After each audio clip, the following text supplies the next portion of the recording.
அப்படிப்பட்டது அந்த ராமநாமம். அந்த ராமநாமத்தினுடைய பெருமையை அந்த முழு ராமாயணம் முழுமாக நாம் எல்லாம் கேட்டுக்கொண்டிருக்கிறோம். அடுத்தது கிருஷ்ணாவதாரத்திலே ஒரே ஒரு செய்திதான். பாண்டவர்களுக்கும் கௌரவர்களுக்கும் அந்த தாயம் உருட்ட ஆரம்பித்தார்கள்.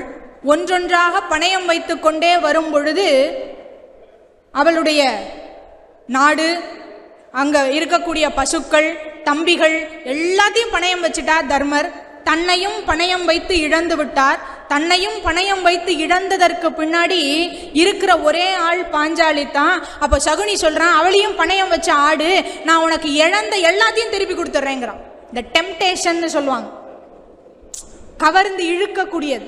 இதை நீ 100 ரூபாய் கொடு, நான் உனக்கு